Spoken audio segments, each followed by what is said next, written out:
पीछे पीछे हो जाओ।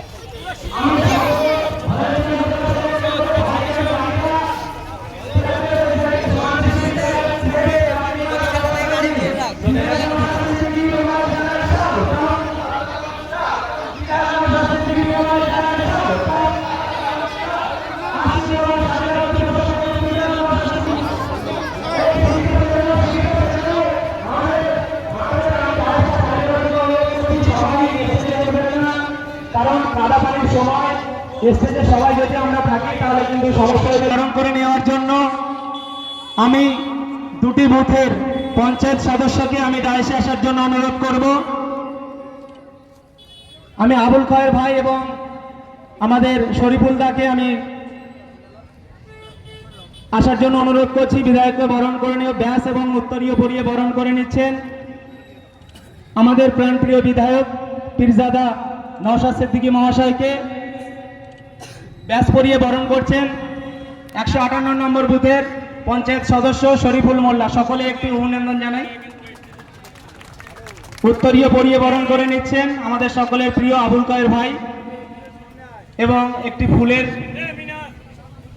ফুলের বুফে দিয়ে বরণ করে নিচ্ছেন আমাদের তৌফিক ভাই এবং আমাদের মহিব্বার দা আমি এবং আমাদের গিয়াস দা। আমি সবাইকে বলবো আলিনুর মল্লিক চলে এসো।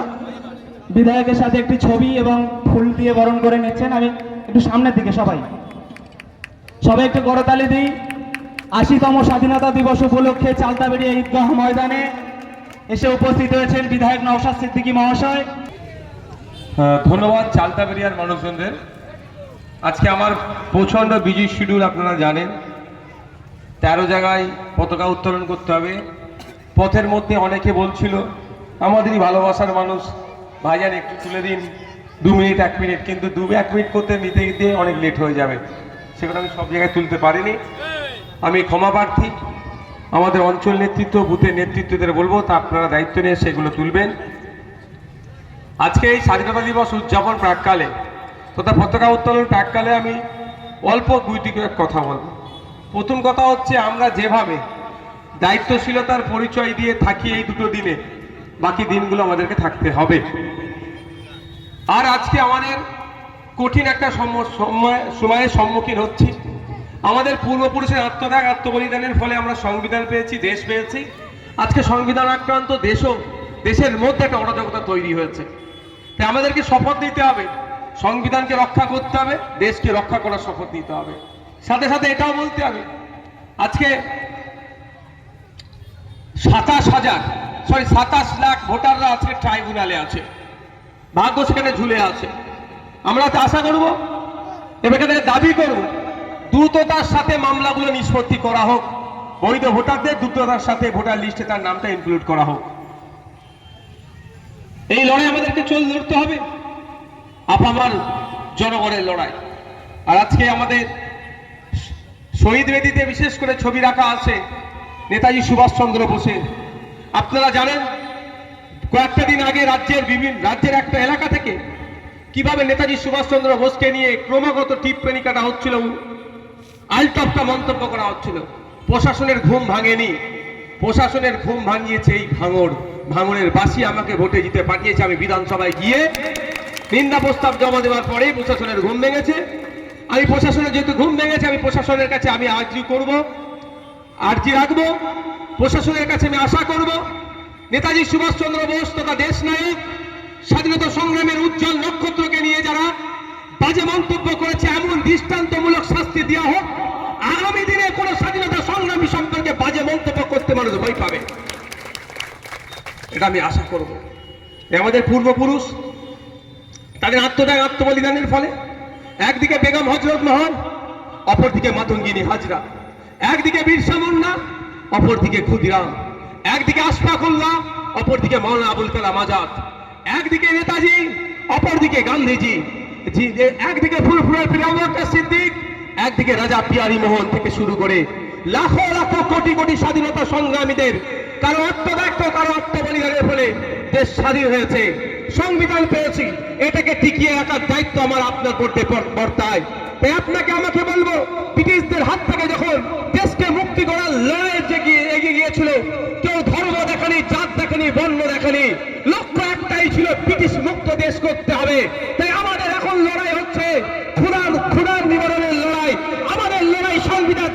সাংবাদিক স্বাধীনতা ফিরিয়ে দিবার লড়াই, আমাদের লড়াই জাতপাতের এই বিভাজনকে বন্ধ করার লড়াই, আমাদের লড়াই মহিলাদের স্বাধীনতা দেওয়ার লড়াই, আমাদের লড়াই দুর্নীতির বিরুদ্ধে লড়াই। তাই একসাথে কাঁধে কাঁধ মিলিয়ে কে হিন্দু কে মুসলমান কে জৈন কে খ্রিস্টান কে কোন রাজনৈতিক দল করছে সেটা দেখার নয়।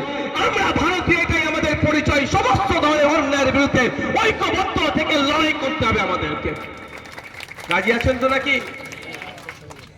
তোলাবাজি নোংরামি বন্ধ করার লড়াই আমাদেরকে লড়তে হবে। আমাদের পূর্বপুরুষরা এমনি শহীদ হয়ে যায়নি, ইতিহাসের পাতায় ঠাঁই দেয়নি দলিত আদিবাসী মুসলমানদের। কিন্তু বিরসা মুন্ডার লড়াই দেখুন ইতিহাসে কতটুকু আছে, এতটুকু। মিনসার আলীর লড়াই দেখুন, যায়নি তিতুমিন নামে খ্যাত, ইতিহাসের পাতায় তাকে খুঁজে পাওয়া যাবে না। ফুরফুরার পীর আবু বকর সিদ্দিক রহমাতুল্লাহের লড়াই দেখুন স্বাধীনতা সংগ্রামে, ইতিহাসের পাতায় খুঁজে পাবেন না। এমন করে দলিত আদিবাসী মুসলিম সম্প্রদায় যারা আছে ইতিহাসের পাতায় খুঁজে পাবেন না তাদের আত্মত্যাগ আত্মবলিদানের। কিন্তু আমি একটা তথ্য দিয়ে যাচ্ছি, কম করে 7 লক্ষ শুধু মুসলিম সমাজের মানুষ দেশের জন্য শহীদ হয়েছে। 7 লাখ মাথায় রাখবেন। দিল্লির ইন্ডিয়ার গেটে চলে যান, 93,000 সামথিং মানুষ শহীদদের নাম লেখা আছে, 61,000 সেখানে মুসলিম সমাজের। দলিত সমাজের 10,000-এর উপরে, ওবিসি পিছড়ে বর্গের প্রায় 14,000-এর উপরে নাম আছে সেখানে। শুধু একটা উদাহরণ দিচ্ছি, ধরেন হাজারো হাজারো উদাহরণ আছে। তারপরেও বলছি, কেউ মুসলিম পরিচয় নিয়ে লড়াই করতে যায়নি, কেউ হিন্দু পরিচয় নিয়ে লড়াই করতে যায়নি, কেউ দলিত আদিবাসী পরিচয়ে লড়াই করতে যায়নি। লড়াই করতে কেন গিয়েছিল? দেশকে স্বাধীন করতে হবে, ব্রিটিশকে মুক্ত করতে হবে, ব্রিটিশ মুক্ত দেশ করতে হবে, অন্যের হাত থেকে দেশকে বাঁচাতে হবে। তাই বর্তমানেও দেশ স্বাধীন হওয়ার পরেও আজকে ব্রিটিশ না থাকলেও কিছু মানুষজন আছে দেশকে শোষণ করার চেষ্টা করছে, জলজমি জঙ্গলের অধিকার কেড়ে নিচ্ছে, ওবিসি অধিকার মুসলিম সমাজের যেগুলোতে কেড়ে নেওয়ার চেষ্টা হচ্ছে, বিভিন্ন ছলে কলে কৌশলে সেই পিছড়ে বর্গকে আরো দাবিয়ে রাখার চেষ্টা করছে। তাই আজকে নতুন করে আমাদের লড়াইয়ে ডাক দিতে হবে।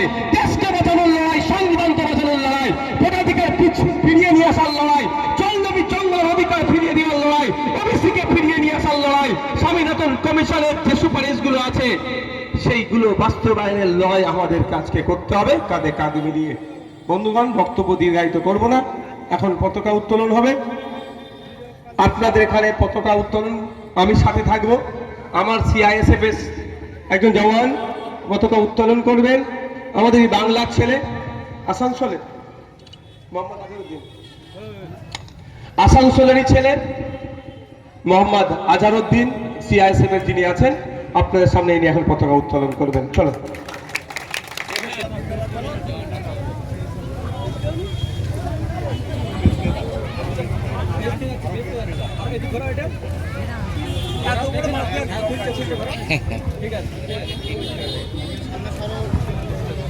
সবাই একটু স্লোগানে গলা মেলায়, ভারতবর্ষ ভারতবর্ষ, 80তম স্বাধীনতা দিবস, 80তম স্বাধীনতা দিবস, ভারতবর্ষ ভারতবর্ষ ভারতবর্ষ, 80তম স্বাধীনতা দিবস, 80তম স্বাধীনতা দিবস, ভারতবর্ষ ভারতবর্ষ।